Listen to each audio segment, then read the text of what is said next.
भरपूर दिवसांनी मस्त येताना चटपटीत चाटचा आस्वाद घेतला आणि निघताना वातावरण एवढं छान झालेलं की निघण्याची इच्छाच होत नव्हती. येताना काही लोकेलाईटशी चर्चा केली. त्यांनी बरीच अशी ऐतिहासिक वारसा असलेली ठिकाणे सुचवली जिथे आम्ही व्हिजिट करू शकतो. तर आम्ही त्या ठिकाणी नेक्स्ट टाईम नक्कीच व्हिजिट करणार आहे आणि तुम्हाला आमचा एक्सपिरियन्स शेअर करणार आहे. हॅलो एव्हरीवन, आज आम्ही जाणार आहे गणपतीच्या दर्शनाला. थोड्या वेळामध्ये तुम्हाला माहीत पडेल आम्ही नेमकं जाणार कुठे आहोत. So as you all know, आता गणपतीचे दिवस चालू आहे. सो आम्ही या 7-8 दिवसामध्ये कुठेच गणपतीच्या दर्शनाला गेलेलो नाही. जसं की आमच्याकडे गणपती बाप्पा बसतात. सो आज ठरवलं सॅटर्डे आहे, सुट्टी आहे. सो आपण कुठेतरी गणपतीच्या दर्शनाला जाऊ. आणि खूप युनिक ठिकाण आहे, रेअरेस्ट आहे, जे खूप बऱ्याच लोकांना असं माहीत नाही. सो आज ते ठिकाण आम्ही एक्सप्लोअर करणार आहे. लवकरच तुम्हाला पुढे सगळे अपडेट्स, सगळं गोष्टी तुम्हाला कळेल. कसं पोहोचायचं आहे तिथे, किती किलोमीटर आहे, कसं जायचं आहे आणि त्यानंतर त्या ठिकाणाचं वैशिष्ट्य, ह्या सगळ्या गोष्टी आम्ही एक्सप्लोअर करू. चलो भेटूया लवकरच. लिफ्टमधून खाली उतरलो आणि आमचा प्रवास चालू केला. त्या अगोदर आम्हाला नारळ प्रसाद लागणार होता, ते घेतलं. कारण ते खूप रेअर ठिकाण आहे आणि काही रेस्ट्रिक्शन्स असल्यामुळे तिथे ह्या वस्तू नाही मिळत. किवडेचा अंडरपास क्रॉस करून आम्ही आमचा प्रवास चालू केला. ओल्ड मुंबई पुणे हायवेवरून मस्त वातावरणाचा आस्वाद घेत बेगडेवाडी स्टेशनला पोहोचलो. तिथनं लेफ्ट घेऊन 4 किलोमीटरच्या अंतरावर आपलं डेस्टिनेशन होतं. ऑर्डनन्स डेपोचे मेन गेट लागेल. येताना एरिया डिफेन्स एरिया असल्यामुळे फार शूट करता आलं नाही आणि 4 किलोमीटर सरळ नवसाच्या गणपतीचं ठिकाण आहे. आपलं ठिकाण आलेलं आहे. मी डिस्क्रिप्शनमध्ये ॲड्रेस आणि मॅपची लिंक देते, नक्की व्हिजिट करा. मंदिराचा परिसर अशा प्रकारे दिसतो. फार दुर्मिळ आणि ऐतिहासिक वारसा असलेले हे ठिकाण आहे.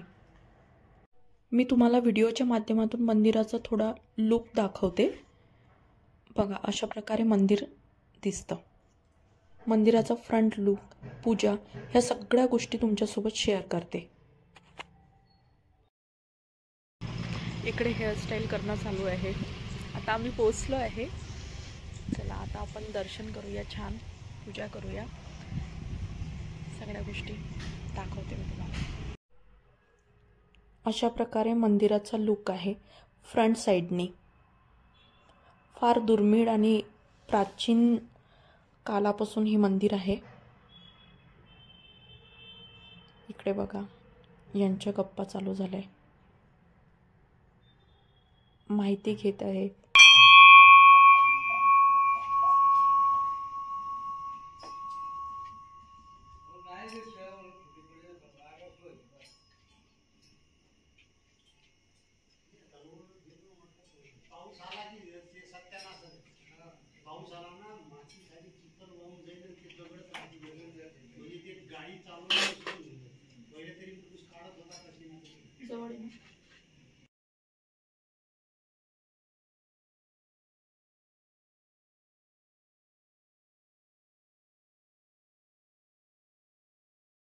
त्यानंतर मी मस्त चांदीच्या गणपतीची, शेंदूर लावलेला जे गणपती होते त्यांची आणि सुपारीच्या गणपतीची मनोभावे पूजा करून घेतली.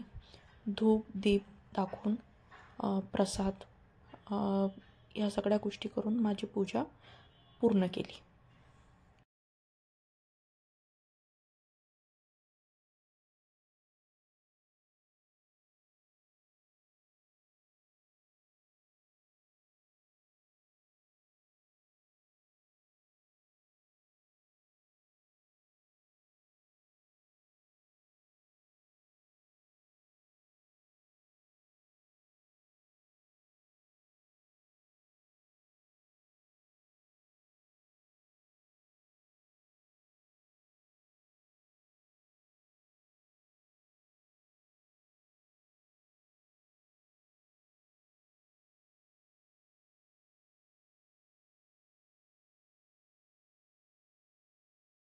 त्यांनी पण मस्त पूजा करून घेतली. हे बघा,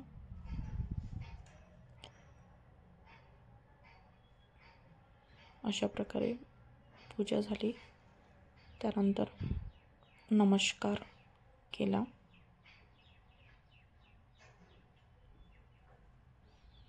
नंतर नारळाचं तोरण बांधून घेतलं.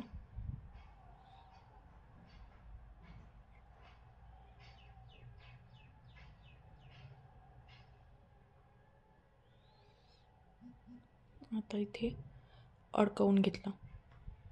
अशा प्रकारे नारळाचं तोरण लाल धाग्यामध्ये ओवून अडकवून घेतलं.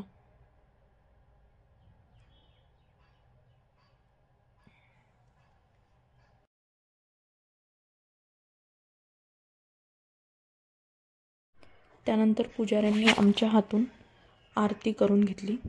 जी संध्याकाळची नियमित आरती तिथे होते ती आज आमच्या हातून झाली. खूप छान वाटलं आरती करून. पुजाऱ्यांनी आम्हाला गणपतीबद्दल माहिती सांगितली, जसं की नवशा गणपतीची निर्मिती कशी झाली, कसं नाव पडलं आणि बरंच काही, कुठून निर्मिती झाली वगैरे. मूळ गणपतीला काय नव्हतं, हे शेती नांगरताना ना गणपती वर आला. वर आल्यानंतर त्यांनी काय केलं, याच ठिकाणी त्याचं हे केलं, गणपतीची स्थापना केली. त्याच्यानंतर मग त्यात 3 मुलं झाली. अच्छा. त्याच्यानंतर तिथून पुढे ह्याचं नाव नवशा गणपती पडले. नवसा गणपती. आता असे लोक लय नवस फाडणार आहेत आणि फेडतात तिथून. हे सगळे नवसा गणपती आपण अशा गोष्टी. मग पोरीने तार झालेले आणि त्याला झाले 2-2.25 वर्ष. ह्या मंदिराला 2.25 वर्ष जुनं.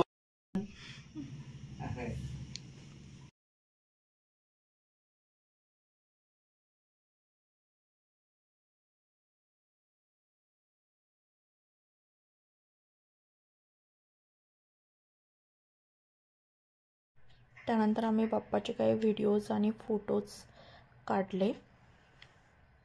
परत एकदा नमस्कार केला.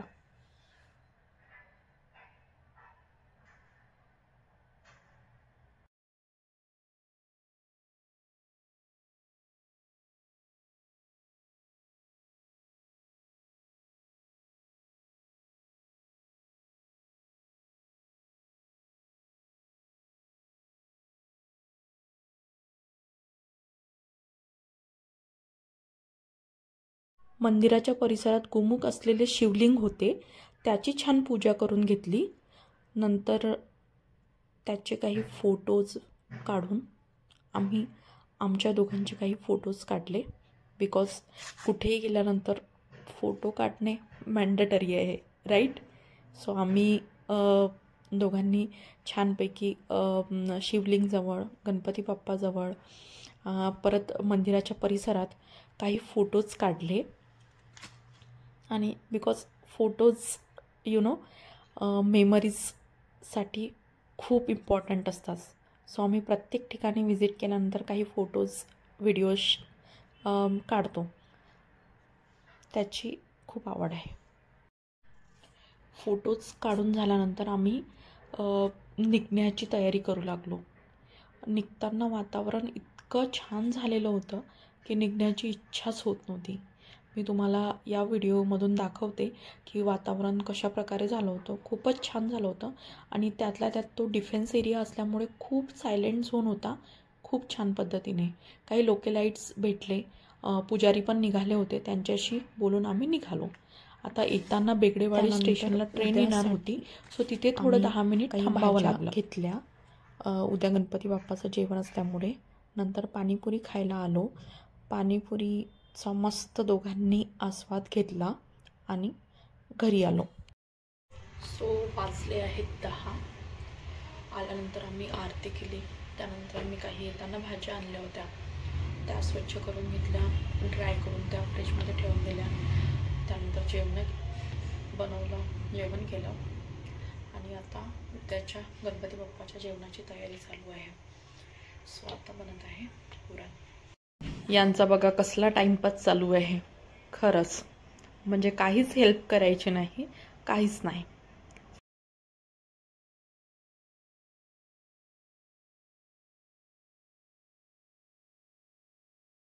इकडे पुरण बनत आहे.